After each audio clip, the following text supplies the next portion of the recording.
Are you looking for a faster video? Well, today it's a live stream, and I know you're probably looking for a really nice and tidy, edited down video, but I have ways for you to make it faster. You can click that little gear on the YouTube settings right there on the video and adjust the playback speed, make me sound like a chipmunk, and it'll go a lot faster. You can also look and see if there's timestamps for this project in the description, and if you're on a desktop, you can hover over the time bar at the bottom of the screen and see if it's chunked up into chapters, and then that way you can go directly to the step you're looking for. And lastly, you can also tap on the screen on the right hand side of the video picture or on the left hand side to make the video jump ahead, forward or backward if you're on a mobile device. And you can adjust that amount in your settings so you can have complete control over how much it jumps. So if you are on a desktop, you can use the fast forward or the rewind, and that will make it go faster as well. You can also enable subtitles, and the little CC on the screen will enable closed captioning. That way, if I am a little bit harder to understand with that double playback speed, the subtitles might help you out. All right, well, I know that it's not a nice little edited video, but if you sew with me, we'll get there together and it'll be lots of fun. And now for the live stream. Happy sewing!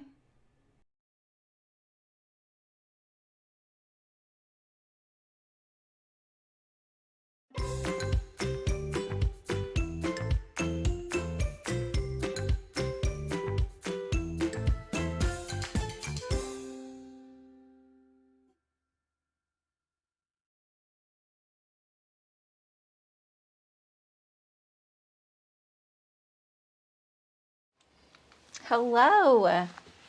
Hi, Walter. It snowed. That's awesome. Hey, Barbara. Hey, Charlie. Hey, Delvin. How's it going?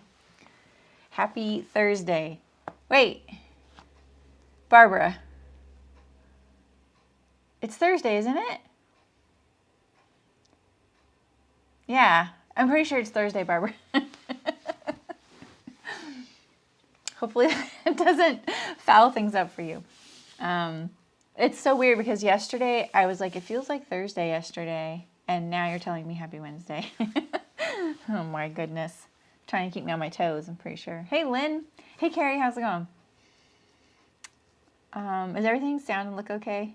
You lost a day. You did. I know a few people who wouldn't mind losing a day right now of their work week. All right, so I thought I'd bring my serger over here because this whole thing can be sewn on the serger and cover stitch. So that means that there'd just be no face cam. This is on my machine here. So here's the bin. I know this is really bright, but I think when I put the navy blue there, look at that. You can actually see it's navy blue. Sydney thought it was black. Hey, Kelly. Hey, Emily. Hi, Sotritionist. That's a pretty cute name. Welcome. That's awesome. Thanks for coming and chatting too. Barbara, that is such a weird thing. Like that happens to me too. Hey, Libby. I think about like in post-apocalyptic like movies and TV shows, I think that that would be one of the first things to go, like what day of the week it is, you know? One of the first of many things to go. But it would drive me crazy not knowing like what month it was for sure. You know, you would roughly know by the seasons, right? But that would be so weird. You know there's going to be lots of people that are like, I'm going to keep track. You know, they're like carving it in on the side of the wall or whatever. So anyway. Yes, I've been catching up on my Walking Dead, if that's not obvious. All right, so like I said, we're going to be making something that's actually going to be really quick to sew. This is the men's Raglan. The sewing would be the same for kids or women's. And someone asked a good question yesterday, like, how different would this be if I wanted to use it for a woman? There is a woman's version of this pattern and a kid's pattern, but I understand like asking that, like say you just wanted to buy one of the patterns. I think like you'd expect all the same fit differences, right? So in general, this is very, very generalized, that you would find that men's are going to be a little bit longer, a little bit wider, like in places like the neck opening maybe. I don't think that there's, you know, going to be any shaping for curves as far as like, you know, boobs, waist, hips go in the women's version, but I don't know. I do not have that one. And so you would probably find that you would have to like size down in some areas and size up in other areas. So my funny story with men's versus women's clothing is when I worked somewhere at an outdoor apparel, and getting outdoor apparel in women's specific sizing was really hard, you guys. It was really, really hard. Now you find it all the time. And it was really hard in some of these really high-end places because it's like they're so niche and their garments are so expensive. Like, because we did these really, you know, $900, you know, dry suits for a very specific, you know, sport. So yes, there's a lot of people who do it, but are they all gonna buy that dry suit from you? No, there's competitors and things like that, right? Or maybe you don't have their size, or they don't like your color, they don't like your features, whatever. So you're talking about a really small pool of people to actually be able to sell to. So trying to convince your sales team and the owner that you really do need women's specific sizing was really, really hard for us, especially when we're all women in the design room and the pattern drafters. We were only drafting things, you know, one size fits all, which I have such a big issue with. And the way we finally made our case, there were two things that came about. One was that we developed a PFD, a life jacket. They're called PFDs, personal flotation device. So we developed a life jacket that was women's specific because it was a little easier to make the argument because that is a object, that's a piece of clothing that can be used in many, many, many applications, not just kayaking. And we did a women's specific one so that it would fit really nice and you'd still have lots of freedom of motion, range of motion. And well, guys started buying it too because a lot of these kayakers had well-developed upper bodies. So they needed that curve there too for the chest, right? And that was one of we all were like, this is our moment. This is our moment. Like, look, they're literally benefiting from this specific contouring, right? So the other thing we did was we got pretty fed up at one point because there was a very specific piece of clothing that we felt really strongly that needed to be in women's specific sizing, because anytime you put the one on a woman that we had, it was awful. It just, you know, the rise was too long, so the crotch is between your thighs. You had to roll down the waistband. You know, the inseams are too long. No matter, like, you can't just size down because sometimes a woman may be the same circumference, and then a woman has hips, right? In general, they have hips and well-developed thighs and hips. So we decided to say, all right, for the few women's specific things we have, we want all the guys here, we want you all to find your size and put it on. And that was the thing that drove it home to them, that we can't just wear a different size. Because we were like, well, by your logic, we should be able to just wear a smaller size and we would fit into the men's. And we were like, all right, so you just need to wear a larger size to fit into the women.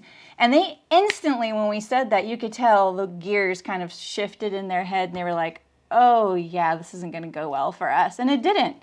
Like, some of them couldn't get them on around their waist because our waists can typically be narrower. Just like women can't get guys' pants past their thighs sometimes.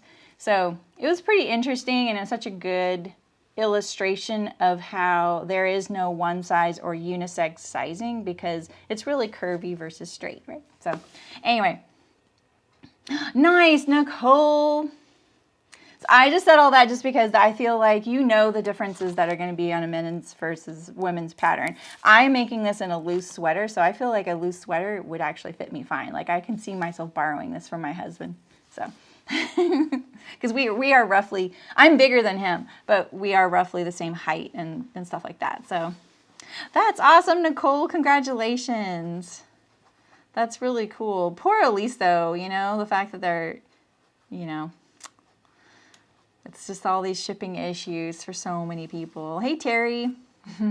And hi, Nicole. All right, so let's get going. So yeah, this pattern comes in short sleeve, 3/4 long, oh, you can do thumb hole cuffs. That's funny because I was like, what is this little majiggy here? But that's not a thumb hole cuff. It's just a wrinkle. It's just an elbow wrinkle. And then you can do cuffs or a hem. I'm going to do a hem. You can do a hood, a V-neck, or a scoop neck, or a crew neck, actually. What else? This is like shorter, but I think it's just out of proportion because they wanted all the thumbnails to be the same height. The sizing goes from a 33-inch chest and 33-inch hip up to 69-inch chest and 68-inch hip. So quite a few sizes. I think we counted 11. Wait, 3. Wait, I have to go backwards. 3, 6, 9, 10. 10. All right. Anyway. Thumb hole cups are great. Hey, Sydney. How's it going? I was just thinking of you specifically because Barbara said, Happy Wednesday. And I was like, wait a minute. It's Thursday. I know there are some people like Sydney who wouldn't mind their work week being shorter by a day. Because it sounds like your work's been kind of crazy. My chair it's very awkward right here. Let me move this table.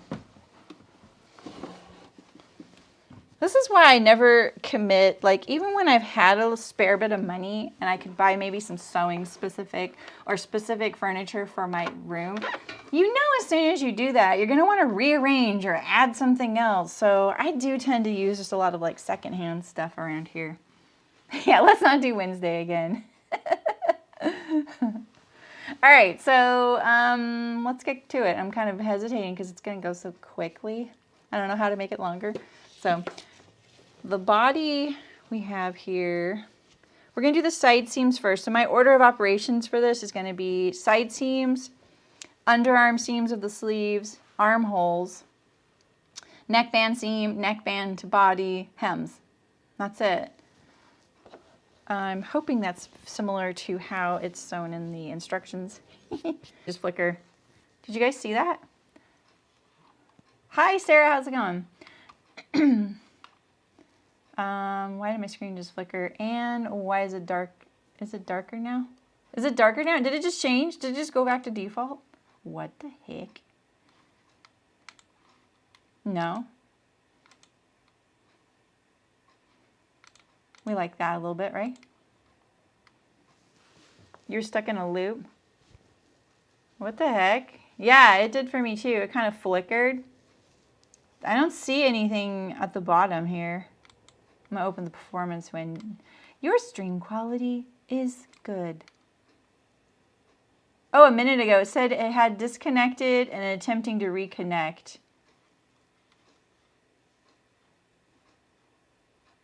Did you guys lose it? But it's over now. Okay, yeah. Well, that'll make it take longer. All right, so we're going to line up the side seams here. 3/8 inch seams.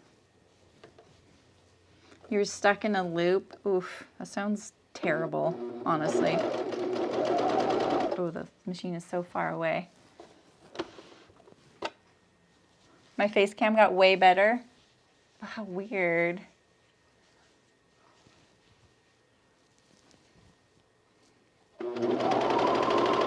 Okay, I'm gonna lighten up the pressure at the top. So I have a little like thing right here, and I'm just gonna lighten it a little bit. It's pretty thick. It's not like a polar fleece, but it is a double knit, so both sides of it are nice. Doesn't vibrate as bad over here, does it?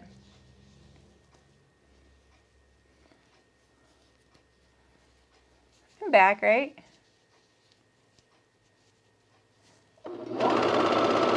Oh, do you like to do it in the roundish? I like that. Oh, that's nice, Nicole. Candles and glue, you're good. You're never coming out?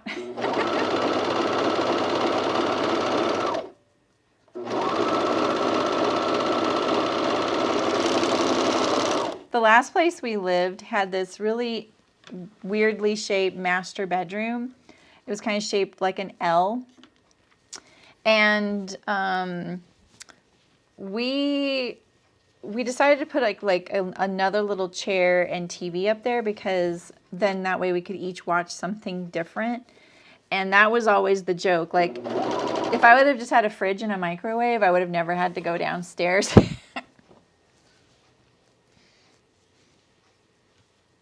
And sometimes my husband, you know, he does a lot of the cooking. I always say that. I do all the cleaning, you know, it's a trade. But not all of it, but, you know. He would sometimes be like, he would make dinner, and I wouldn't know it was ready. Like, he could have told me, but he would just bring it up, and I'd be sitting there like, whatever, knitting or watching a show or playing a video game, and he would bring me dinner up there, and I'm like, oh my God, what is this? Why are you bringing me dinner? He's like, oh, I'm watching a soccer game. It's okay. We can sit separately. It was so funny. He does that still to this day. For the most part, we always eat together, but, you know.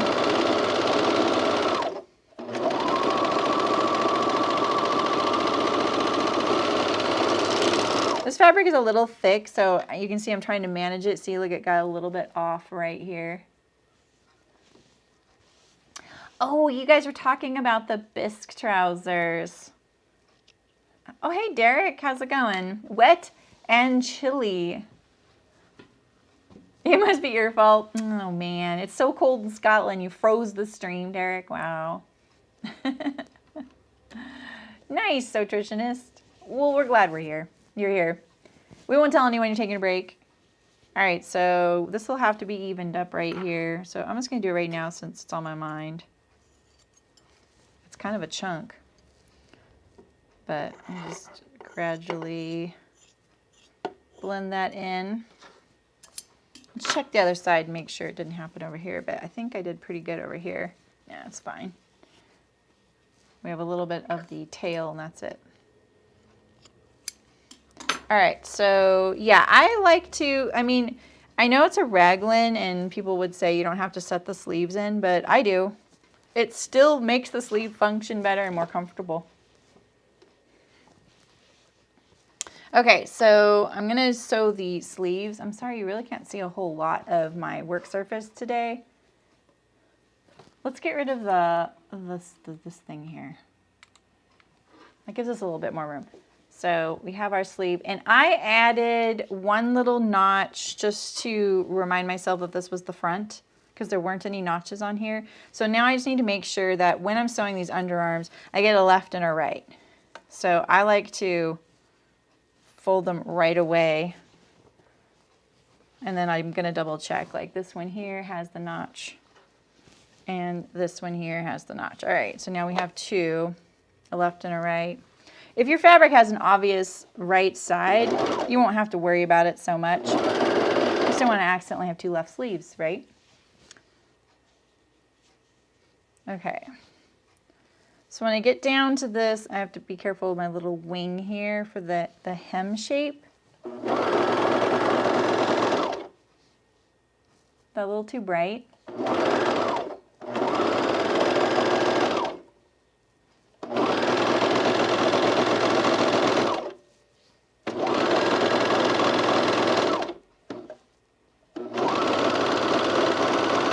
I did use navy blue thread on this. I figure on the underarm seam it's not going to be as critical. But you could take the time and switch out your thread if you want. I will for the hems, because I'm going to cover stitch the hems. I'm trying to decide if I want to cover stitch the neckline. Maybe. I don't know. I might test it first. I want to make sure it's super stretchy still. Alright, so we'll do the other one. Oh, I forgot to do my little trick of always keeping the front facing up when you overlock. That way you can easily identify the front of the piece when you go to attach it to something else. You know, it kind of helps you remember to push the seams a certain way. You can tell.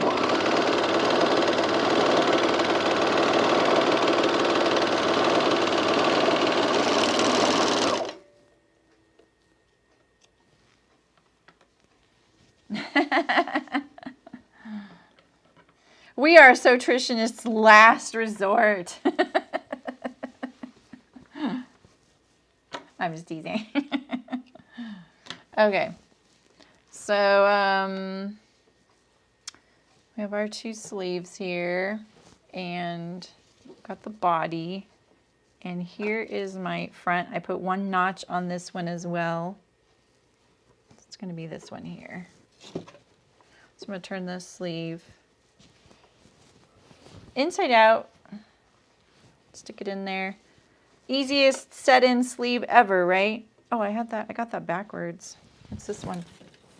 It's this one. Nice, Libby. That's awesome. I didn't pick up that pattern yet. I think the ones I have right now in the queue are there's the Sydney dress. I picked that one because I get so many questions from people looking for the Moneta by Colette.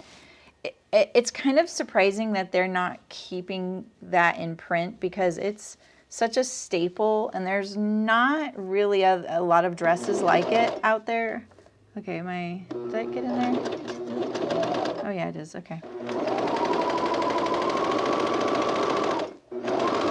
And the Moneta is just a knit dress, very basic bodice and sleeve. It has a cowl neck option and a gathered skirt, very basic. Lots of sizes though, they've always drafted in a lot of sizes. And they didn't keep it in print, so you know, sometimes people run across my video and they want the pattern. And I think that the Sydney is a good alternative to it because it's the same, you can get the same silhouette, but there's no gathers at the waist, which is kind of nice. There's that, you know, just kind of a different version of it, and it'll be nice and smooth, which I think is a lot more flattering. But it does take up a lot more fabric, you know. So, and they also have one called the Piper. So it took me a while to figure out the differences between the Piper and the Sydney. And I honestly think it's the volume of the skirt and just really subtle stylings. Both are maternity friendly too, meaning nursing friendly. I pushed my seams opposite to each other. So I put the one on the body pushed towards the back and then the one on the sleeve pushed towards the front. Just to reduce the bulk. I'm not really paying attention, sorry. I need to pay attention. I got a little off right there.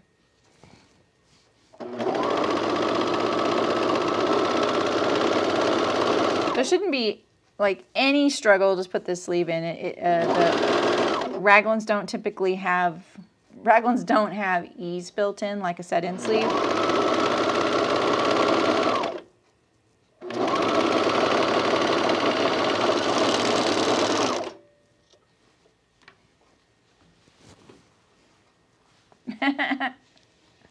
That's so funny, Sarah. I know, that happens to me too. I'll just like all of a sudden realize, oh, I haven't seen a video from that person. I hope they're still making videos. And then I look and I've missed like 20. And I really hate that. I just want to see what I'm subscribed to first in my feed. You know? It would be nice too if you could acknowledge that you've seen it in your feed on YouTube. So then it knows, okay, they're not interested right now, but they've liked it, so I know they've seen it. I'll start suggesting something else to them. But you know, YouTube isn't really a social media platform that way.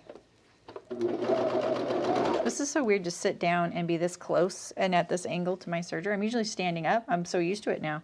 You guys got me so used to it. All right, so same thing. This is my back. This is my front. So I'm going to press my seam on my body towards the back and the seam on the shirt towards the front, so that way I can offset this thickness here. These notches won't line up because I added them. I just put them on there. It's just a coincidence they're kind of close to each other.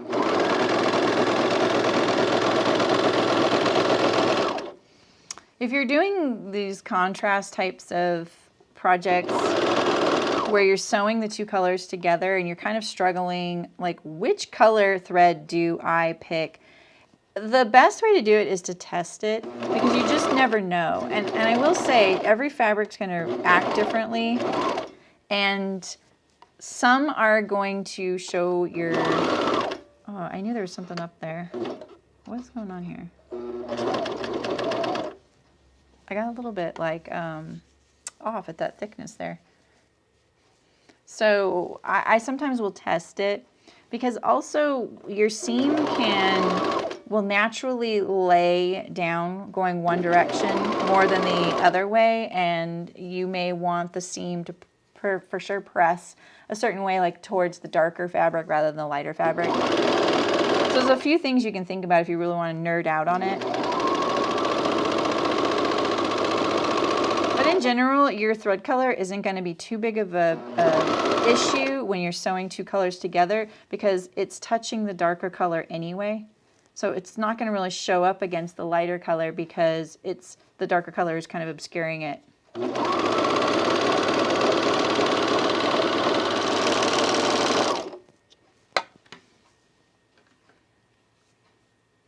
Yeah, the algorithm is so weird.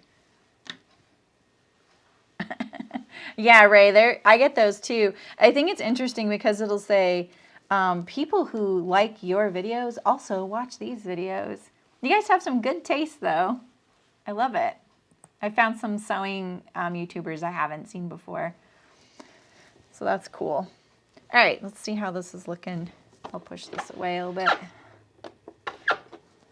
Ooh, that's so yummy.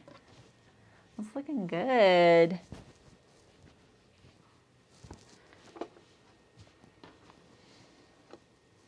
I love it. I think I'm going to love this more than him.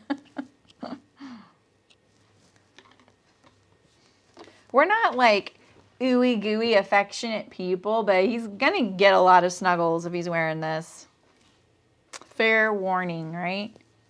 All right, so then we have our neckband.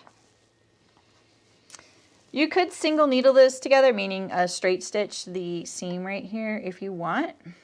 It's not going to get a lot of, you know, stretching where it's going to affect it too much. So if you want, I'm just going to use a serger since I'm set up and it's right in front of me. So, and I'm going to show you a way to line it up. I'm not using those notches I made yesterday.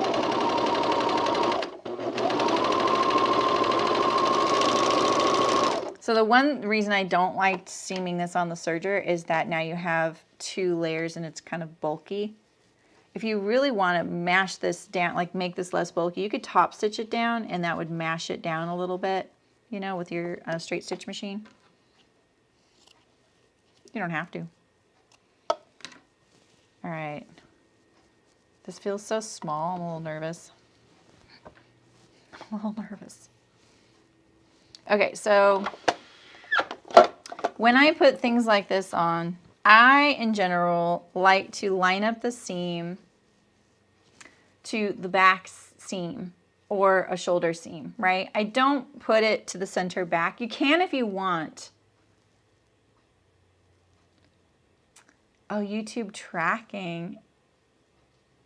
Erase all your memory of your watched videos? Oh, wow. That's interesting. That's passive aggressive of them. If you're having some bulk issues too, you can twist this. It does make it bulky right here though. If you're really desperate, you can clip it right here at the fold line, and then one seam allowance can go one way or the other. So if you're doing a bulky fabric and you think it's going to be an issue, don't serge it. I would sew this right sides together and open up the seam and get it nice and flat. I think that's a nice way to do it. And so like I said, I do like to line up my seam at the back there, right there. You don't have to do that. It's fine if you want to put it right there at the center back. I think that, you know, can look fine too. This is so bulky. I'm not a fan. Maybe I will top stitch it. Maybe I'll remove it and stitch it flat. I think I'm going to do that. I think I'm going to do that. Let's see if I can put this under the brighter light. Yeah, you know, for a long time, the lighting is so much better on camera than it is in real life. It's dark. For a long time, I didn't like videos because I didn't want them to show up in my recently liked videos, but I found that that's really helpful. So I just like everything I like, because sometimes I want to go back and find it again. You can also save things to playlists. A lot of people don't know that, but you can say, there's usually a thing in the top right hand corner that says watch later, or you can also say save and then create a playlist. And just note that some of those are private and some are public, depending on how you make it. You can always make it private or always make it public. So, you know, like you can't see all the videos I've saved for later on how to get a trophy in a game, right? Because I don't log out and log in to a different account because it's too much work sometimes. So you can create a playlist, or say you really like music. I know a lot of people who only listen to music on YouTube. So you can add it to a playlist, and then you can automatically play the whole playlist. So say you want some nice sewing ASMR videos in the background, and you start finding some things that kind of tick those boxes, you could make yourself a little sewing ASMR playlist, and then it would be there, and then you can just automatically play it in the background. It'll just go from video to video, which is kind of cool. Sorry. 3 inches of seams gonna make, this is gonna take as long. I should just cut a new neckband out, to be honest. Because it's such a short length, I'm not gonna just cut the seam, cut the seam allowance off, you know? I'll just do this the faster way. I had to make this last longer somehow, right?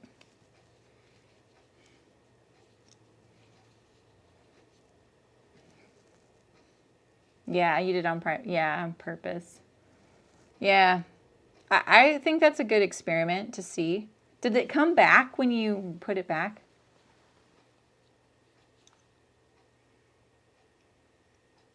Right, Sarah. I think it's just more like, you know, maybe you're someone who people like to see the things you are making. I don't know. I mean, there's definitely some dodgy stuff that maybe you don't want people. Maybe you just wanted to look at it because your kid's doing research on something, you know. You might not want people to think that you're interested in that topic.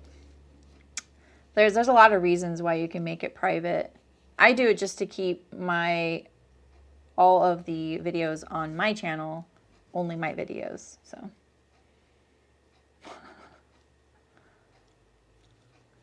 Oh, that's good. Yeah, it just erased your watch history. That does make sense. I mean, it's kind of like a browsing history, right? Almost done, guys.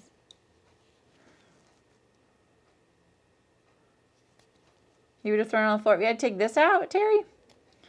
Got to get good at seam ripping. It's just part of the package.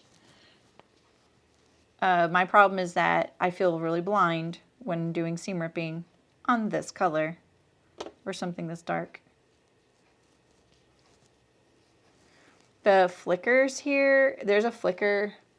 I can see him in the corner of my eye. He has been so busy lately. I was eating lunch out in the reception area because nobody's out there yesterday, and I could see him checking all the eaves, and he's so loud lately, pecking on the building, looking for snacks and things. It's kind of funny. All right, so I have my machine set up with navy blue thread here. Don't have my needle threaded though.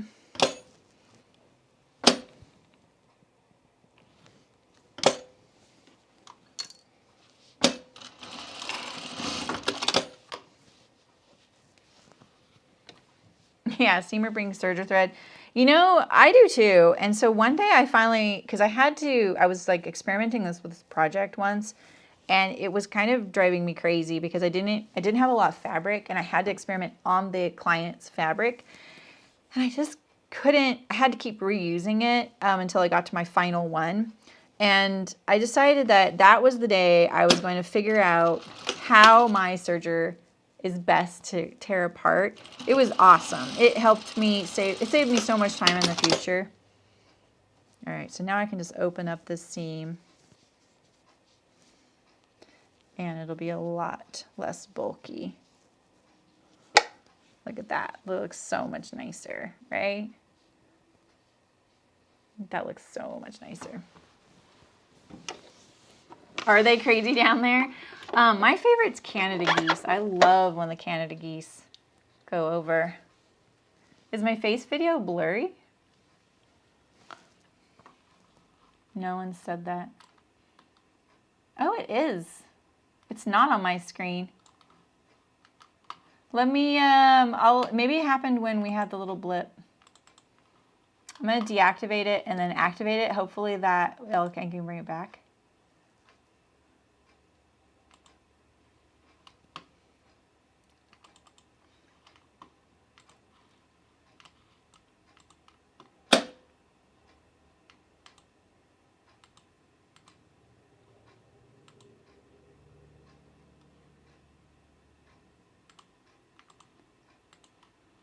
Is that better? There's like a 6-second delay.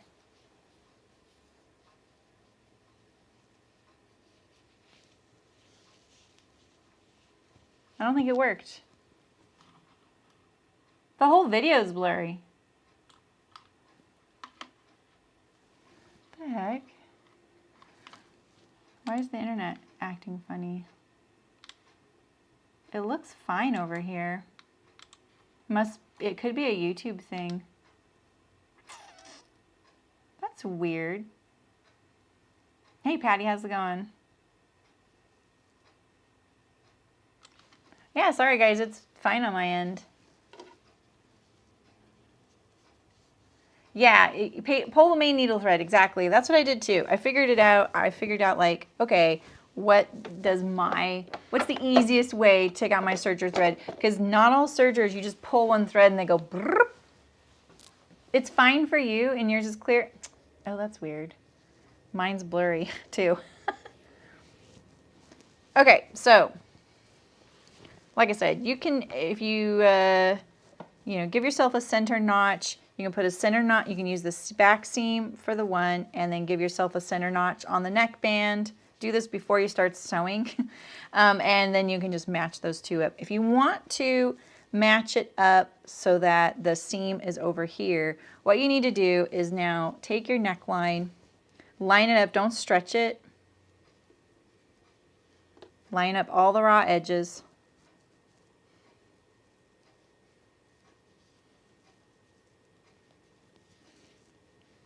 And then you're going to find a new center mark right here. We're going to mark our center on our neckband. We still need that. If you need quarters, go for it. You can add quarters, that's fine. It's the starch fumes. I haven't used any starch.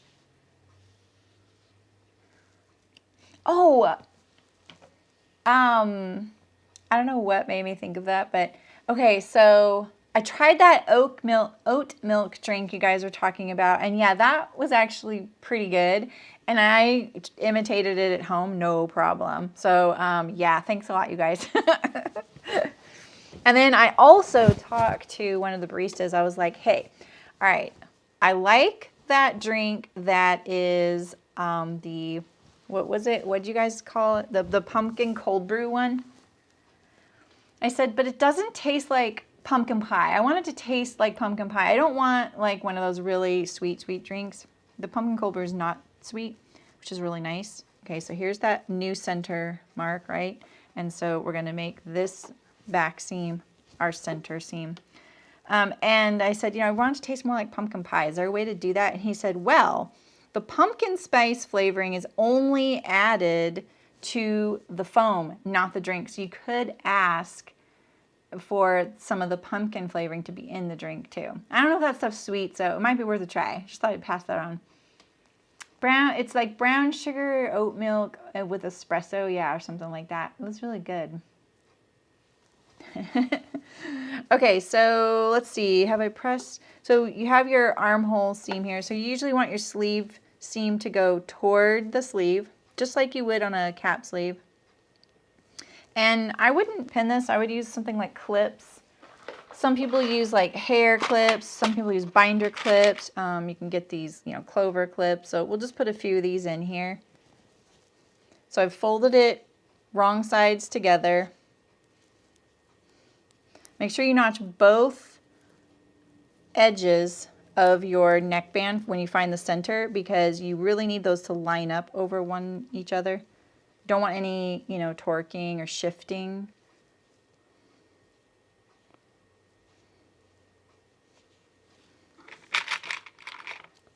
Oops.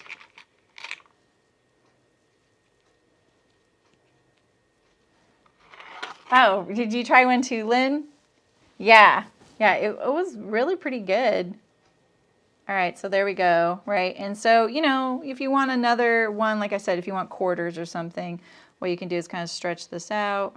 I kind of do this, I kind of walk it. That's about where it's going to be.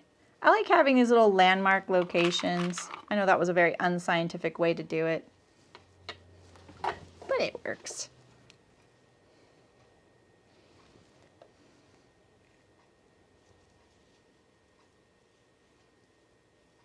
I'm actually going to have a uploaded video tomorrow. I recorded very spontaneously yesterday. It'll be something kind of unique. It's kind of fun. Just FYI. I know some of you like those Friday sews, and it's not a Friday sews, but it's kind of in that like vloggy vein. I think my audio is not synced with it, and so I was rewatching it today, and by the end it was. So I'm like, okay, is the video, is there latency? Like, what's going on? So, well, hopefully it's fine, because I don't really want to record it again, because the whole point of it is to not edit it. So I'm hoping it's fine. All right, so where's my back? I think that, where's my back? Here's my back right here. So I'm going to start here. I think I might want my label. Let's see, what's my policy on this? Okay, if I put my label here, and then when see, the thing is, my label's kind of stiff, so I'm not going to. That's the thing. I'm not going to, because my label is so stiff. What happens is the neckband seam can't bend towards the body, and that's what you want to happen. You want this neck seam to bend towards, pushed into the body of the garment. Yeah, Lynn, exactly. That's what I'm going to do. The 5 questions, no take. 1 take. I saw Frugalissima's video, and it was really fun. So I was like, I'm going to do this. And you don't have to edit. Win-win. Extra kind is what you heard. I have so many videos recorded. I just need to edit. All right, so I'm starting here. I'm going to start just behind the seam. Here's my seam of my neckband. I don't know if you can see it. Barely. I'm just going to start just behind it. My neckband's a little wider than the 5 out of 4 patterns. And I said in the video how I draft a neckband to make sure that you're going to get it nice and flat. All right, so now when you sew things like this that have to be stretched, I can't say this often enough. Stretch, hold, then sew. Don't let go. All right, this is pretty thick right here, so I'm going to have to kind of baby it, I think, because I have the seam going over a seam. And you can see it's not really playing nice right now. That's not good, that's not good, that's not good. Let's get rid of some of this. I'm just going to trim some of that.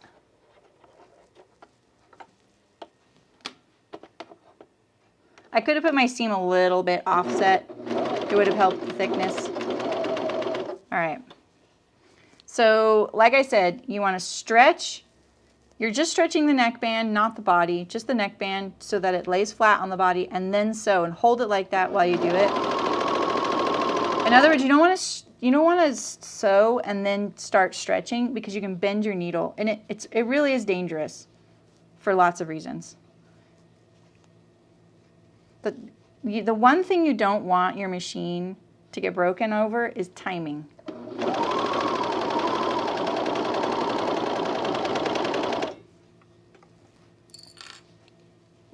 I mean, you can break a needle once in a while, that's fine. It happens. Your blade, that's about $35 if you sew over a pin. So, and they may not have it in stock. That's the thing. That's really the thing for some people. That's frustrating. But getting the timing off means your machine's going to the infirmary for a bit.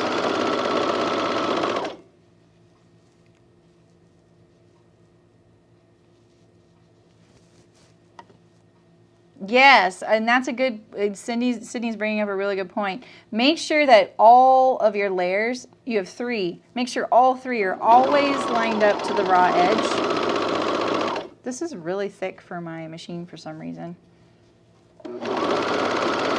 It sews over thicknesses like a champ, too. That's what's funny. Yeah, so you don't want this middle layer right here to slip out under there, because you'll have a hole in your neckband, and then yeah, you are in that boat we don't like being in of taking out serging. You kind of have to fix that one. I kind of wish I would have gone the no trim route on that neck. All right, so now I'm approaching my start point. Like, it's kind of rough right there. So try not to nick any of those threads you've already sewn. I'm gonna sew for a bit. I kind of want a nice smooth transition right here. I did nick a few right here. It's so funny because my blade wasn't anywhere near it and they still got cut. So it must have been closer than I thought. All right, so I'm gonna just pull this little tail.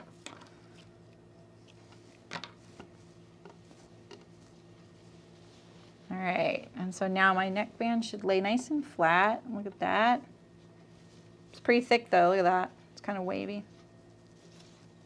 Nice and stretchy. All right, I'm gonna do some samples of cover stitching the neck. I'm kind of curious about it. So, yeah, right, Nicole, exactly. All right, so let me move my serger real quick. I'm gonna put this cord right here. Can't this go down any further? I really wish that thread cradle could go down a little further.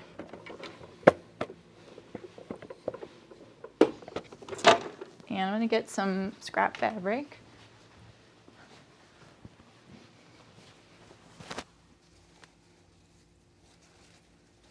Yeah, here we go. Let me cut a little bit here.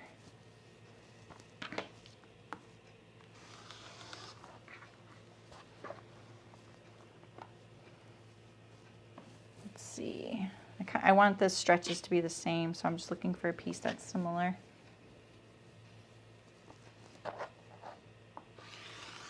Here we go. All right, I'm gonna grab my cover stitch.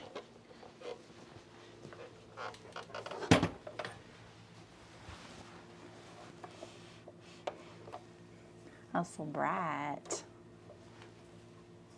Is it still blurry for you guys? Oh yeah, it's still blurry for me too.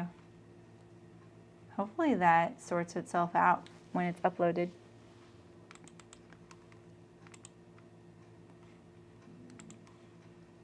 I'm just toning down the brightness a bit. Oh, that's not what I wanted to do.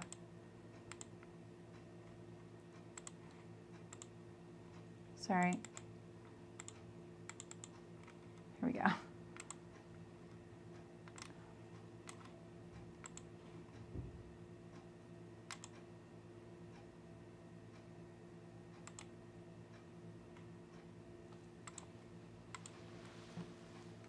All right. Oh, well, shoot, I didn't attach this collar first. Dang it.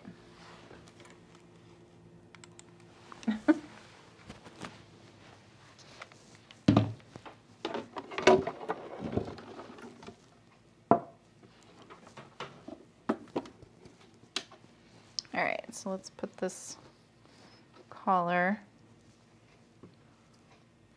This is my practice one.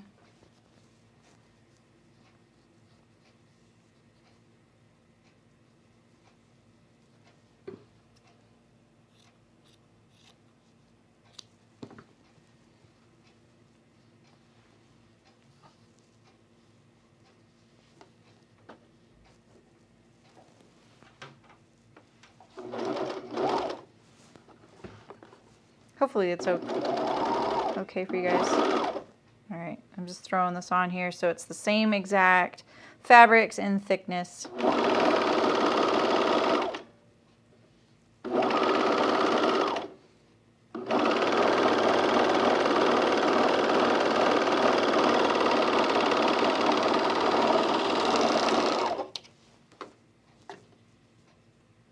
Okay.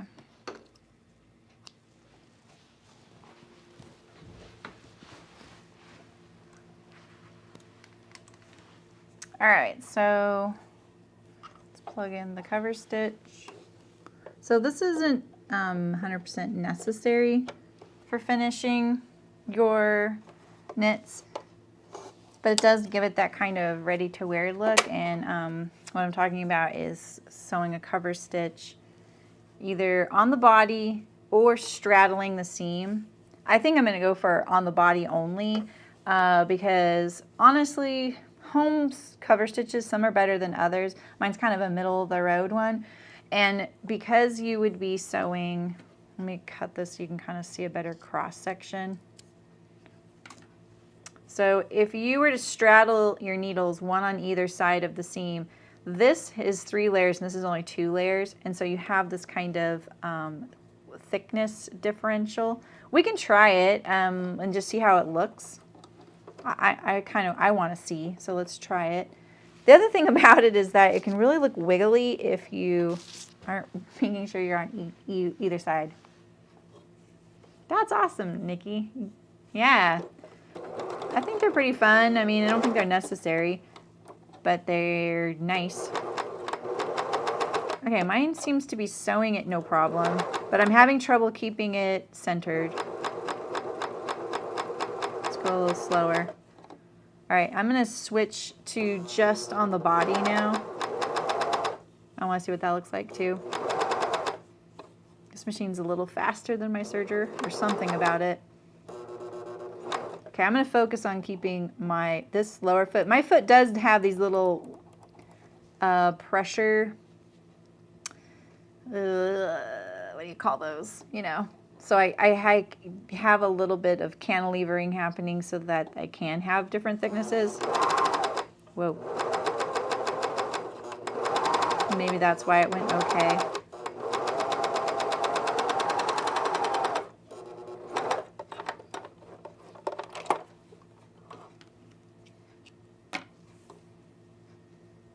Yeah, see, I don't think it looks very good. I think I'd have to practice a lot. Look at that, it looks pretty bad. It looks a lot better over here. It's still nice and stretchy. That's what I was a little worried about. It makes it pretty stiff, but it tidies it up. I mean, look how nice that is. And then it keeps your neckband seam pointed down.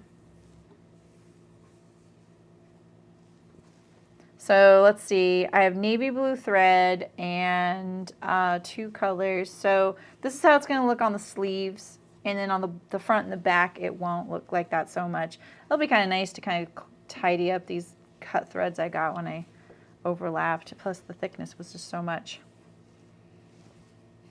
All right, so I'm gonna add my label first, and then I'm gonna cover stitch it. So let's find the center. It's always nice to know where the back of your garment is, right? Right here. So do you have a particular cover stitch in mind, Nikki? And like what is your things that you're looking for in a cover stitch?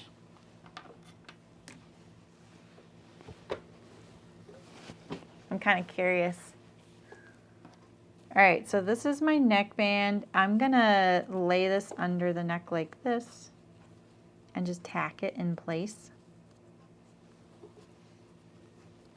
This way, this seam, the edge wasn't through the seam line, because see, when you push down the seam allowance, it's not gonna wanna do that if you have to fold the label. My label's really thick. Some aren't like that. Some are pretty thin and they're just totally fine for this. You could just put it in the seam, cover stitch it down, it'd be fine. Mine, I know, is gonna give me problems, so we'll just put this in the,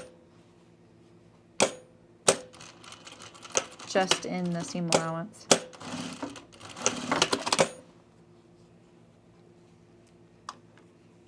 Hey Terry, how's it going? Definitely better late than never. Always. All right.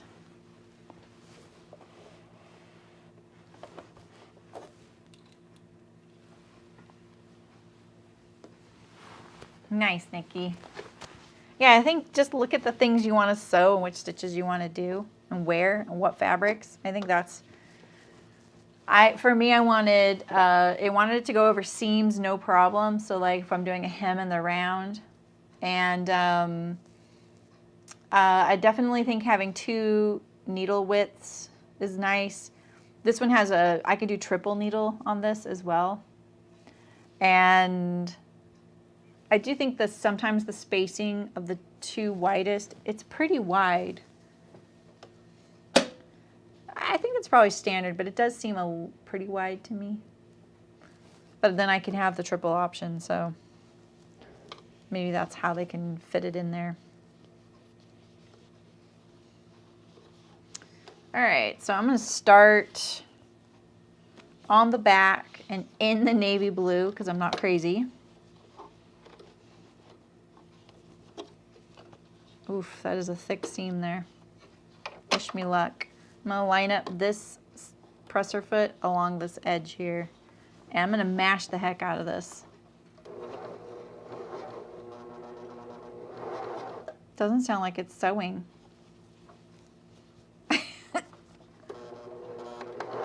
Okay, now it does. I'm being really careful.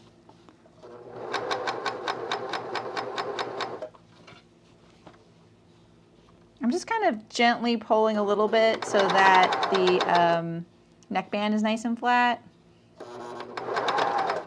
Oh, did I just lose those thread?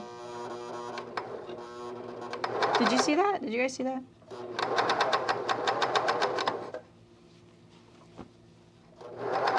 I haven't done one of these in years. It's doing a good job though.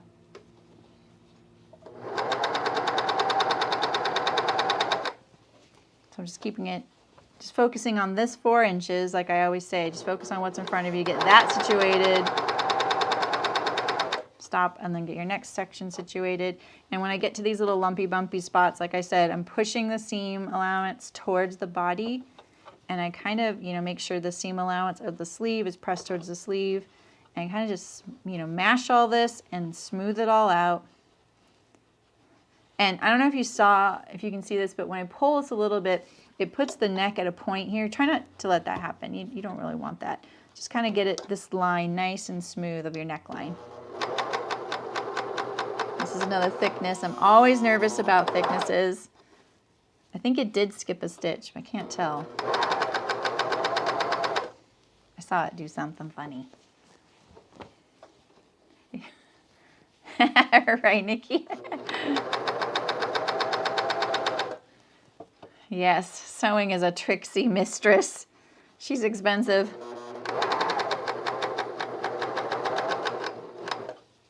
But in all the best ways, right?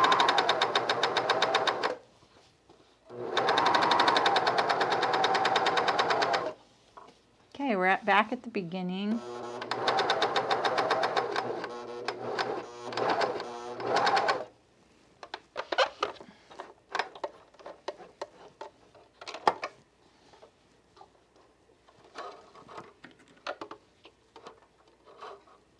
All right, looks pretty good.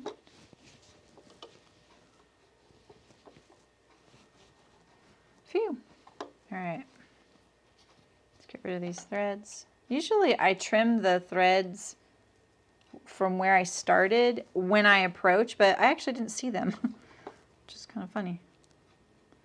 So as I'm approaching where I started, I would trim all those threads, get them out of the way, and then sew, so that they're easy to trim and I don't kind of, you know, immortalize all these loose threads, right? That looks pretty good though. I don't really like seeing it. Oh, see, I do have a couple slip stitches there. I don't really like seeing it on the gray, but I think that's just a necessary evil. So I would probably pull these out right here, cut that, and then do it on my single needle machine, my straight stitch. And I'm not sure why it's doing that. I have a feeling it's just because it's so thick, and maybe this sweater knit isn't playing nice. The sweater knit's a rayon poly nylon, and maybe the nylon's being a little bit persnickety. You never know. All right, so let's do our sleeve hems and our body hem. So I'm gonna actually iron these up. Why not? The serger, yeah, I'm using, oh, you see the Juki, yeah. So I thought it was in the description of the video, every video right now. I need to clean that up. I know it's a little messy in there. The serger I use is a Juki MO-1000, and it also is kind of a middle of the road serger. It's not the top of the line. It has a 4-thread capability. I cannot do a seam and then serging separate. I can only do them all as one. That's my only thing I don't like. I kind of wish I could have gotten one that does the separate seam. I'm pretty sure that's true. Yeah, right? But it does do thicknesses really nicely. I can drop the knife. Yeah, but like I said, it's like I used to have a Baby Lock Evolve, which was a very high-end serger cover stitch combo. It was an awesome machine. It's actually out in the hallway. I'm going to sell it. I wanted 2 separate machines, and I didn't really like that one when I got approached thicknesses with the cover stitch. It was fine. It did it, but I just didn't really like the way it looked all the time. Yeah, and then the cover stitch is the MCS 1500. It's also a Juki. I'm not a super Juki fangirl. I just did it that way. Yeah, right. So Tristanish, yeah, I feel like that if you want your stuff to look ready to wear, having the separate chain stitch next to the serger, I think is really nice. But if you were doing a lot of kids' clothes or things that you want really small seams on, you don't want that separate seam. And so the Baby Lock would do both. You can do a serger overlock, you know, the overcast seam with the built-in seam built into it next to it, just like my serger does now. Or you can do the built-in seam next to it. And, you know, it's like a fat 1/16 of an inch apart. Does it, Barbara? You can't do a separate seam. Is that above mine? I mean, I'm assuming if it's 2,000 and mine's 1,000, it's a model above mine, right? Or more. Yeah, there's nothing beats an industrial serger. They're really amazing. But I don't want this. I just don't want another industrial space-wise. You know, it's not very portable. I'm really happy I made the change and I have 2 machines. I don't have to set up and change my threads all the time. You know, but at the same time, I do miss a few of the features of the Evolve. The Evolve is at the time when I bought it, it was like a $2,000 machine, but I was professionally doing prototypes for customers who I did design and pattern drafting for, and their prototypes needed to look like they were factory made. So, and I could do that with the Evolve. The Evolve really did that well. You can't chain stitch. Okay, yeah. You can't chain stitch on your cover stitch. Yeah. I don't think... What do you mean you can't chain stitch on your cover stitch? Oh, but you can. Oh, got it, Barbara. Oh, that's true. I think that's a really interesting point Barbara brought up. So you could do the chain stitch with your cover stitch machine to the left of your serger stitch. You're so smart. That's awesome, Isabel. Yeah, the Baby Lock's really great machine. Yes, Libby, 5-thread. You need a 5-thread serger. Yeah. Okay. Let me. I'm gonna press this. But you know, I'm always trying to show you guys like production techniques and things, you know. But lately, I'm like, but I'm not a production sewer. I don't have to do this to myself. I am allowed to iron these hems if it helps me get a better finish. But yeah, I used to have to be good enough that I could just like do it without ironing first. I am being kind to my future self. How's that? Is that too dark? I figured it was too dark. I'm letting the iron warm up.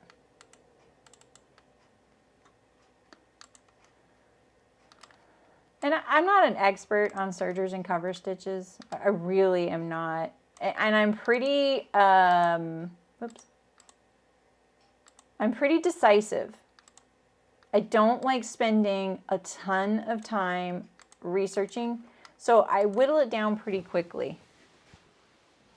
So yeah, I'm probably not your gal for what machine you should buy advice.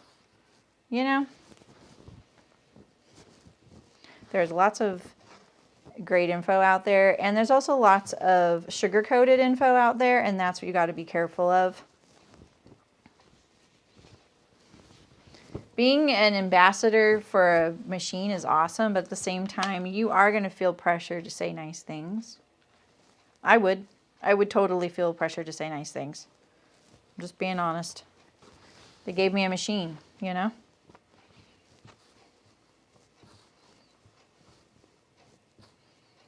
All right, so I'm just gonna fold this up. Ooh, this fabric is boingy.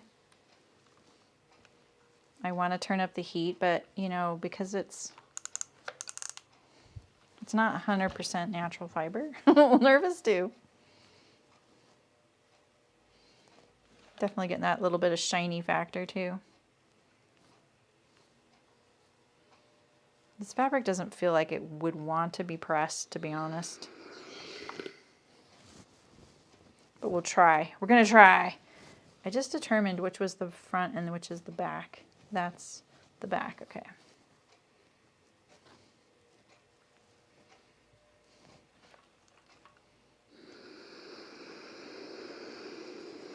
I got a lot of good information actually from my chat when I was shopping for a machine. Both positive and negative things, and that kind of helped. And I didn't stick with Juki for any reason other than I was like, oh, it just made it kind of easy. But I looked at lots of machines, and I was really close on a couple of them.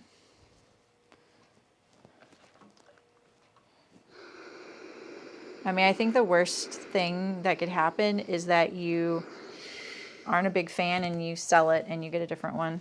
Or you buy it from somewhere who has a good return policy. Because I didn't get to try these out in person, so it was a little nerve-wracking. My local place doesn't carry the sergers or the cover stitches of the ones I wanted. They only had extremely high-end stuff only, and I wasn't interested in having a really high-end machine. Like, I specifically didn't want a high-end machine, so that was a limitation for me. But I looked to support them first because I really did want to support them first.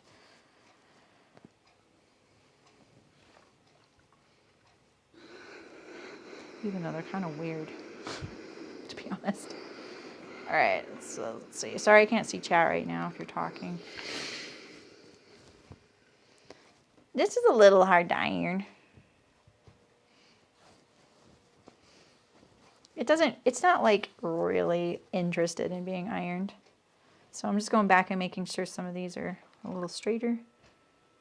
Always make sure your edge is straight and your junctures right here, you know, like clean these up. The cover stitch doesn't trim anything.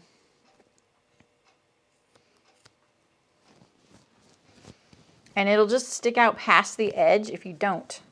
It doesn't magically go away, as I've often tried to tell myself it will. It'll be fine. It'll block right out. No, it doesn't block out. It doesn't go anywhere. It just sits there. All right. Same with your sleeve. See how my sleeve doesn't have a smooth transition right here? Is that too bright? Oof, that is so bright. Oh, I can see you guys are chatting. Sorry.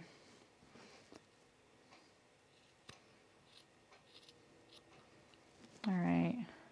I don't really like it when I trim my serge edges like this. So if you get nervous, I would go back and re-sew this with your straight stitch machine, because when you fold this up and pull on it, you don't want this seam to start coming undone. It can kind of make the next step tricky, harder than it needs to be. So even though you're like, I don't want to get my machine out and thread it, it's worth it to make it so much easier to do. You know, so that's just my 2 cents. All right, so this seam was pressed towards the front. And it should just fold up along that little nook I created when I put the wing in it.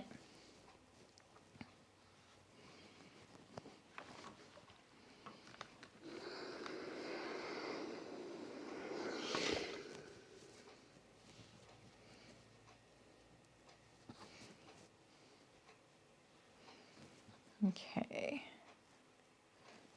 Sorry, this is so fiddly. You could really sew one of these so quickly if you didn't do all these little things too. All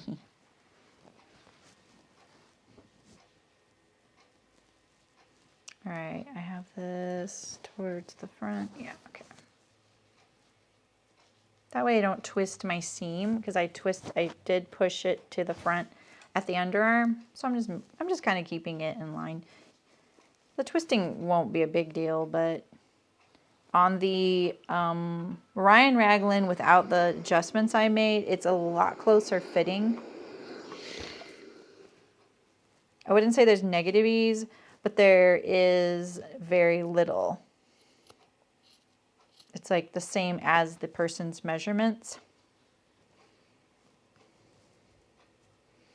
You know, one thing I wanted to ask you guys is I'm trying to shop for fabric for one of their patterns. Oh yeah, it's called the Zen pants. That was the other pattern. I was telling you the patterns I picked out so far from 5 out of 4. And I picked the Sydney dress, Zen pants, the woven top. What was that called? Maybe Sophia? Shoot. But a lot of their things say 50% stretch. I can't find anything with 50% stretch. You know? Yeah, Barbara, that's such a good point. Buy where you're going to need repairs. Yeah, Terry, I know, me either. I think I would have liked the gray, but the navy does look pretty good, doesn't it? Okay, so we're going to turn this inside out. We're going to sew the body first, then we're going to switch to gray thread. Ooh, what'd you get, Carrie? Oh, you're looking at a console? I've had one of those, Walter. It was really awesome. It was an industrial sewing machine. I had the console.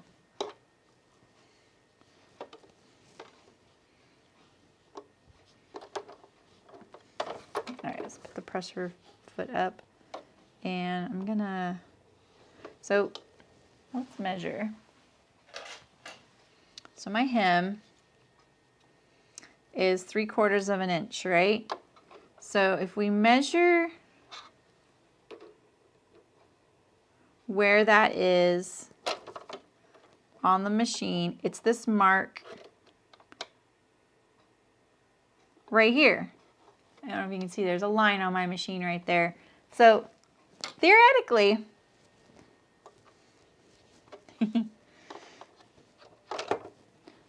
You just need to, if you've ironed it and you've done a good job ironing it, you just line up your fold here and you're going to stay right on, right? I kind of doubt if you've done a good job ironing it when it comes to me. Oh, bulk bin black licorice. That's awesome. It does, doesn't it? It's like if you're craving chocolate or a sweet, it totally scratches an itch without getting something overly done. Look how thick that is. You see that little bump?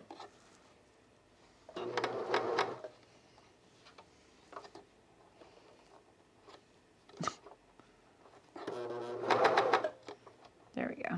Okay. That is probably going to fall away. So I need to push this bump closer.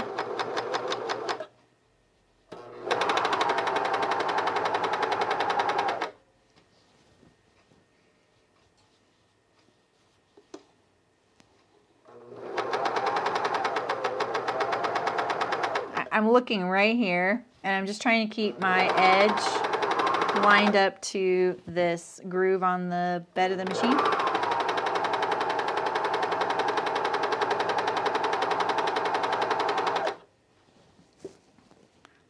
Ooh, look at that. Oh, that looks so good. Wow. Even I'm surprised. Okay. Trust the process. Oh, my white hairs keep showing up.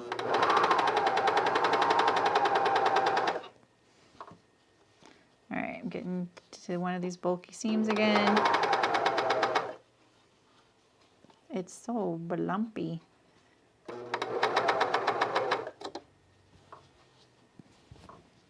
my awl? I'm gonna pull this a little bit like this.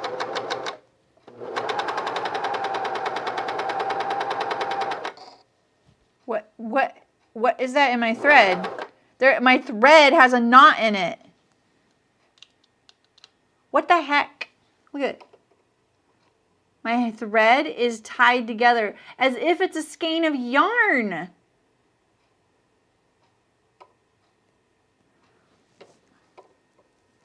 What the heck? That is really annoying.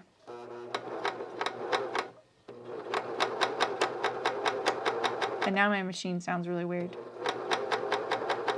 I'm watching the knot. I'm not going to make it.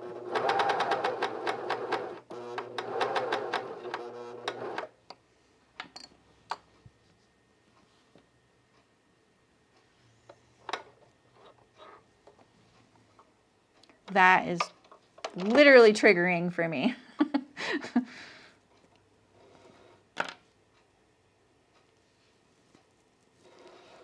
It's not a skein of yarn, people. You don't just tie off thread. I feel like sometimes when your thread breaks mysteriously, that's what it is, and you just didn't notice it. Because if it's like a cream thread or you're really focused on what's going on down there, you may not notice it.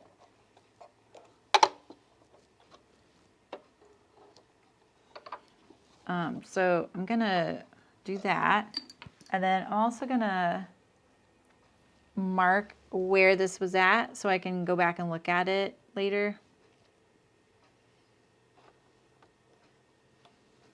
Because I'm triggered. Shoot, I got a little off kilter too. I guess the long thread trailing from the spot is my clue.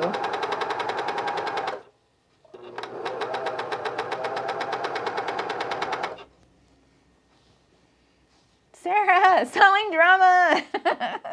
Thank you. Thank you. Yeah, you guys like your sewing drama, don't you? Yeah, that is really weird. All right, so then, yeah, I'm going to trim these up, get rid of these tails from where I began. I'm trying to sew in them for, I might do it like a solid inch.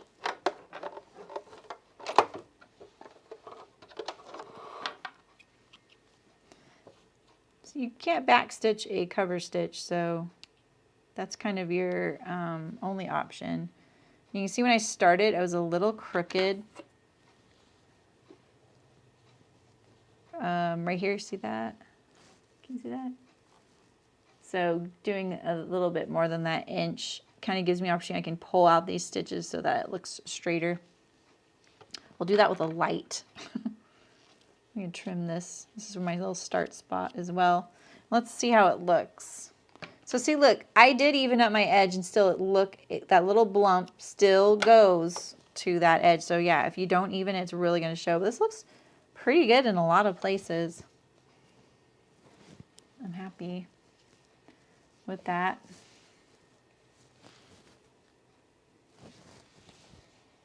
Here's my other transition. Maybe this light's better. So you can see a little bit of the blump, but this is tolerable for me. All right, and so let's look at this here. I would just do this, just fix it with your single needle machine, your straight stitch. Mainly because like the back is fine, right? That we didn't clip that. We only clipped the top. You just need to add these few stitches in. In other words, don't use your cover stitch to go over that spot again unless you lost like a couple inches and you really need to mimic what's going on the back. Just use your straight stitch. It's not going to compromise it at all. It'll most likely be invisible. But yeah, just don't feel like you have to put it back under the cover stitch and try and line it all up and get it in the right spot. It's kind of crazy making when you have to do that, you know.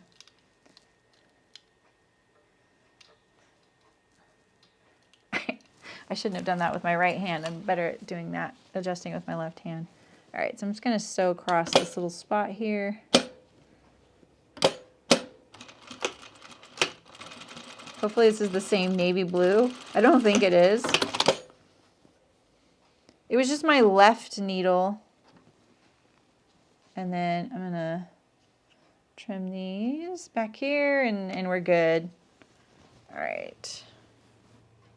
There was a spot on my neck I want to fix.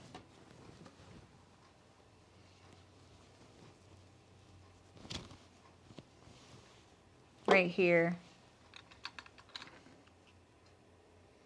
That wasn't the same needle, right? I think this is off. Yeah, so there's something right here. Something made this skip stitches for this little section right here, and I honestly don't know what it was.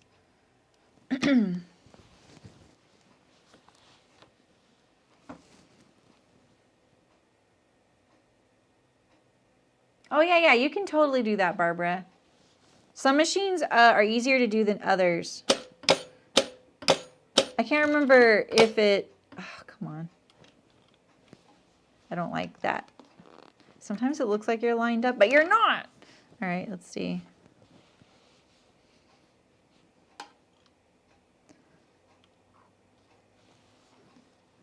Okay, wait. I need a long tail.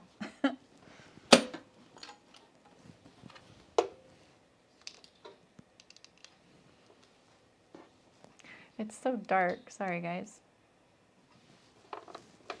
I'm going to let in a little more light there. I'm trying to bring it down. I don't want to adjust the lighting because I'm about to go back to the other machine. There we go.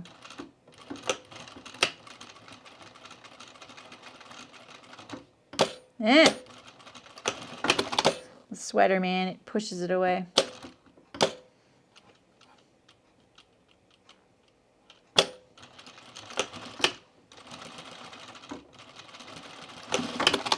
So if you didn't want back stitches to show, because we all know how Sarah feels about back stitches showing, you could pull, do a little tug and pull them to the back and hand tie them. You will have that little hand tie, but you could also anchor that somehow.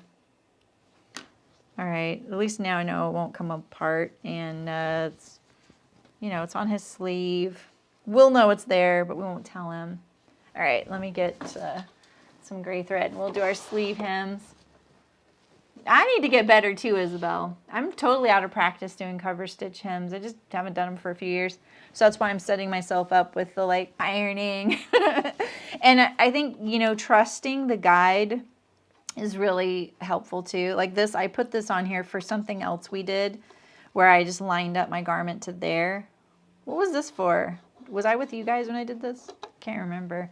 Like you can use washi tape. So if you don't have a guide on here, you know, and you're like, all right, you know, my hem is folded up, you know, this amount, and that amount from my left needle to here is really like right here. You could just put a piece of washi tape, which is like paper tape or masking tape or scotch tape. I mean, anything there. Or I draw on my machine. I don't now that I'm a live streamer, but if you saw my original machine, it was Sharpied within an inch of its life. Like I had lines all over, cutting lines, lining up lines, things like that. Do whatever it takes to kind of give yourself a easy way to do it. Let me get some gray thread here.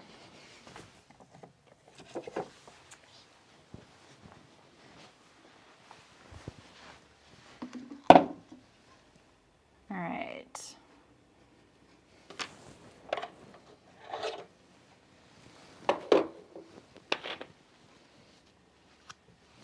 See, I made this last a while. It's only been an hour and a half.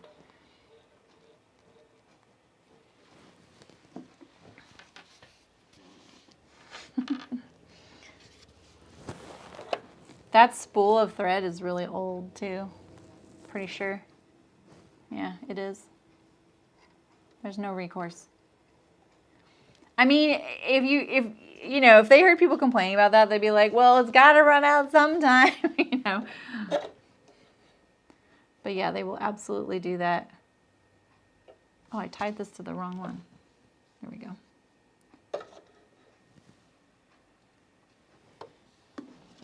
Here, let me just line.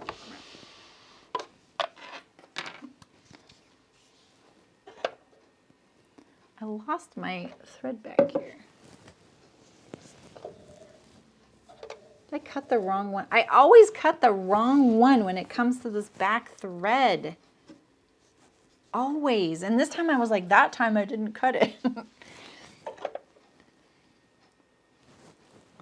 It's kind of interesting because it goes behind the machine and under it.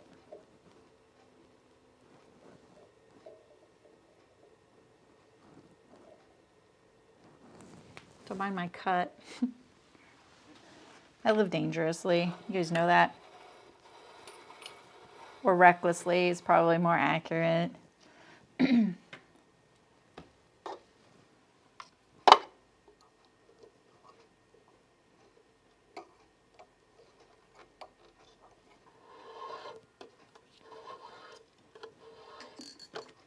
It's much easier to pull your threads through on a cover stitch than it is on a serger. Sergers, there's a lot of tension.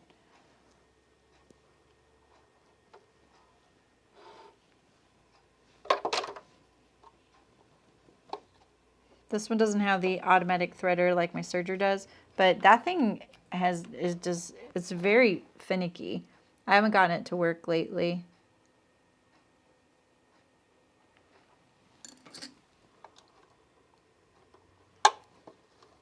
Watch me struggle while I do this. I know there's better ways to do it. Trust me. I just don't want to get the tool out. You got to watch me do my least favorite thing to do on camera once in a while, right? Some people, it's, you know, setting in a zipper. For me, it's threading the needle. All right, let's sew a little tiny bit.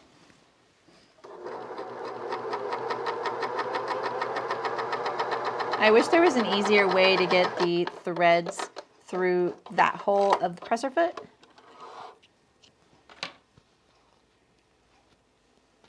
All right, well, good. All right, we're gonna do the sleeves. Oh, and I'm gonna do a little seam on the bottom of these real quick. I'm just gonna reinforce that bottom seam right there. Since we trimmed it a tiny bit, it's a really good idea. I hate that, you know. I do tend to be a little cavalier so my seams will pull out there, and it's kind of annoying. All right. This is the front. Oh, you want to turn this inside out again? I do that because I don't have a free arm. There are sergers and cover stitches with free arms. Mine doesn't have that, so I can't like wrap the, you know, the cuff. Would be so nice, right? To no, I do want this. Yeah, you know, I do want this like this. So it would be so nice if I could just wrap the cuff around the arm of the, you know, the bed of the machine, but I can't do that. So no, I don't, Lynn. I do not, but I do lift up the presser foot. Yep, Libby, always rethread, right? Yeah, I actually occasionally just thread it instead of pulling through because it is good. It kind of seats things in the tension discs better. Gets that little wire thing that moves up and down, you know, better. All right. So now I sew from the inside of the sleeve because it's such a small amount, especially if you're doing a lot of kids' clothes. Kids' clothes have really small circumferences throughout the garments, right? So this is the back of the sleeve right here. So we'll just start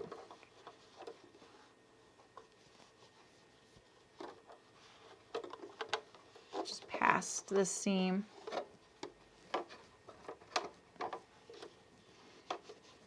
Oh, come on. There we go. This I do think finding, if you do get a serger or cover stitch, and I can't remember what it's called, but it's something along the lines of 2 presser foot heights. So I can do things like this. You know, I can lift it up a little tiny bit like this. That is really helpful getting things kind of started.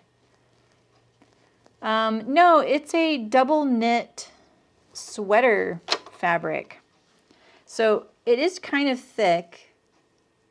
Not like a polar fleece, but it is pretty stout, you know, especially because it's got so much stability. All right, so I'm focusing on this line again. I'm going to trust the process.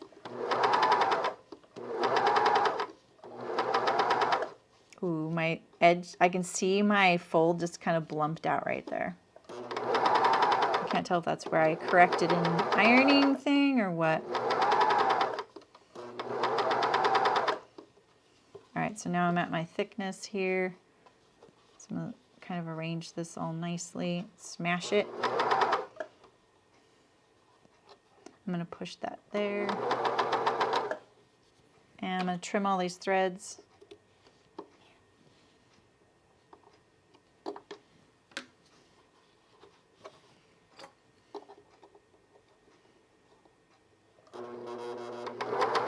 I like it looking straight.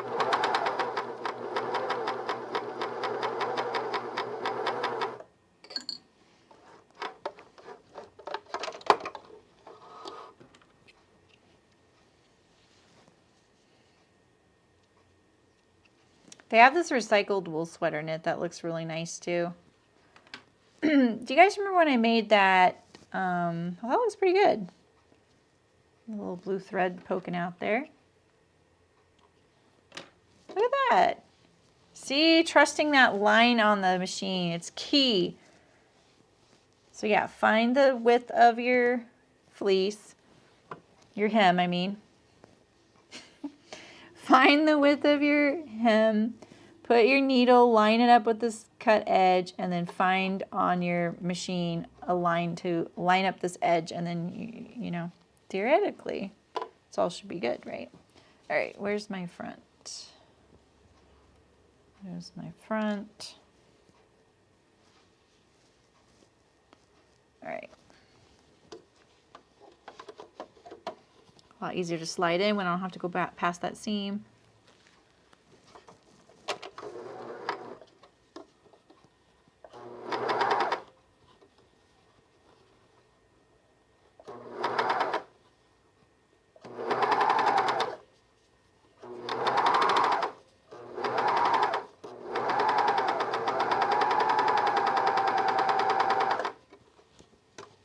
Twist your sleeve a little bit. Trim your start threads.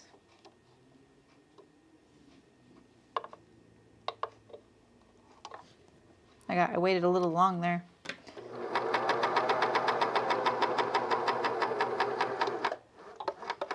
I need to practice that crochet hook trick. I just don't want one more tool sitting here too. All right.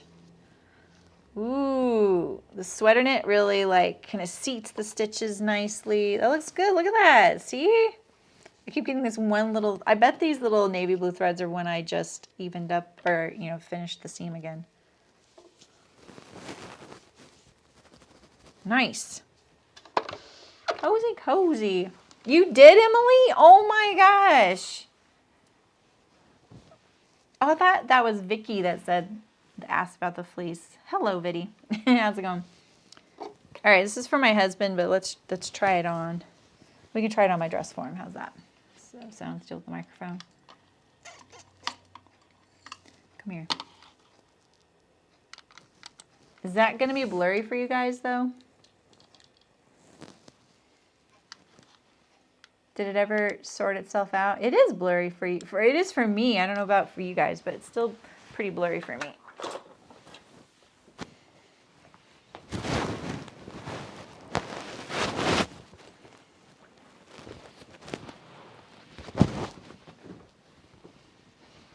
Let's see if I'm going to be able to wear it. That's the most important thing. Maybe I'll just, if this wave fits me, I'll just cut and sew in the same pattern.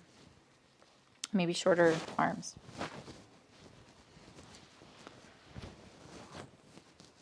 A lot of pins right here.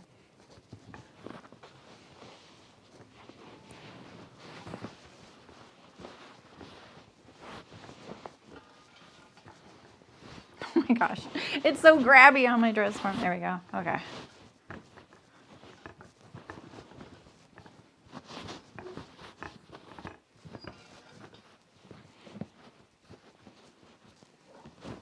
There we go. Okay, so it would be a little long for me too. Oh my gosh, it's so cozy. It's so dark.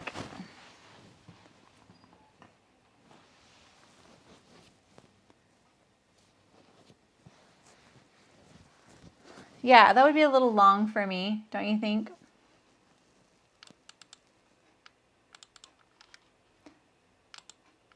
It feels super comfy. I'm gonna brighten it up a little bit.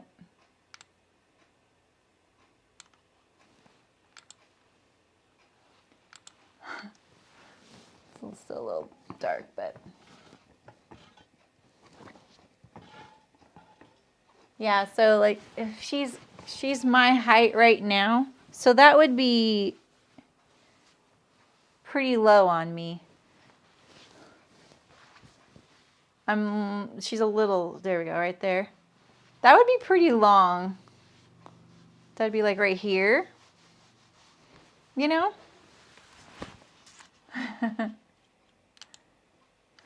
See ya, Walter. Have a good one. Good job on the projects you've been working on, too.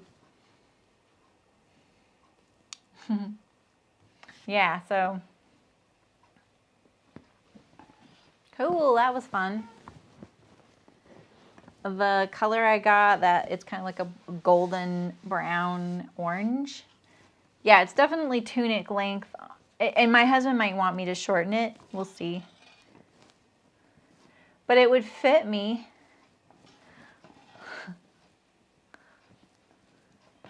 Yeah, I think I want this for sure. They had it in a blush pink. They have the gray, the navy blue, black. Oh, the black or the carbon was a slightly different fabric. And then they have the whiskey color. They have 4 colors, so. And it's, I think, $20 a yard. So for 3 yards, you could get 2 of these in a lot of sizes. Not all sizes, but in a lot of sizes. So I think that's pretty good. It's 30 bucks each for 2. For a sweater. I like that. Cool. All right. Well, so Saturday I'll be working on my last day of sewing on the Auburn blazer, which you saw me unceremoniously chuck onto the chair over here.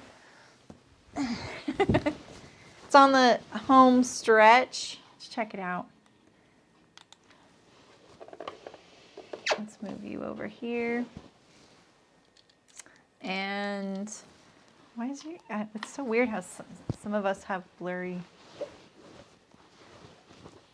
So I did my bound buttonholes and they went pretty good. It's my first time doing them. I still need to tack a couple of the corners. This canvas, even though I was really careful, I used a really small stitch length. I interfaced it. I was really careful about cutting it. It still has these little threads that are popping out. And then I went and cut my holes and I marked them 3 or 4 times. Like I was so scared. And look at how funky they came out. Don't they look like little monster mouths? But no one's going to see the inside, right? So, you know, it's okay for my first bound buttonholes, but I think they'll work out good. And then here's the buttons. The buttons are going to cover it up, so I just need to always have it buttoned, right? But yeah, they work. I mean, I tested them. Hopefully, yeah, they work fine. Totally fine. It's always hard to put a button through when it's not tied to something, you know. But yeah, they work good. The one thing I noticed that I did, oh shoot, is that I remember when I attached this to here, I didn't stop at the circle. So that's the one thing I got to go back and tell people. Make sure you stop at the circle. Right there, you might have to backtrack. I had to remove a few, but that's all I've done off camera was I did my funky buttonhole. And the way I did these was I ended up making a hole. Like I poked through the 4 corners with pins. I swear, I promise, I was so accurate. And then I made a little piece of facing that went behind this. And I cut and sewed the hole and I pressed it to the inside. So there's a piece of fabric in there. Rather than cutting like a little hole and then hand sewing it around it, and I did that because the canvas is so thready, like it just falls apart. So I just felt like that was more stable, but they are funky, warts and all, right? But yeah, other than that, I need to sew the couple holes together here that I have. I mean, I probably could get away with not doing it, like honestly, but I might. I think it's about the same on this side, right there. That looks pretty good.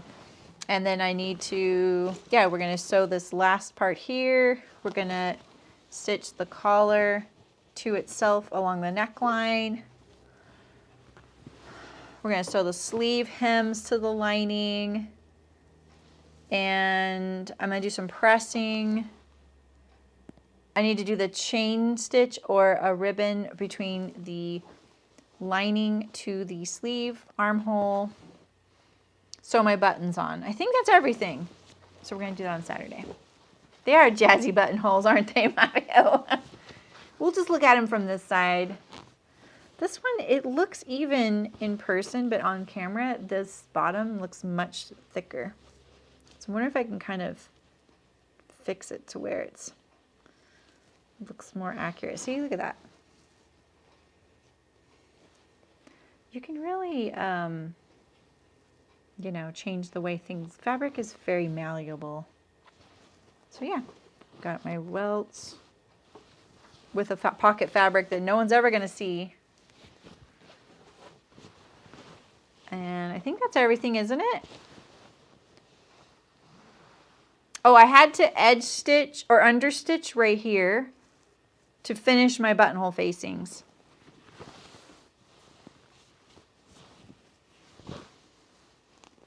Yeah, so we'll talk about that too. All right, cool. Home stretch.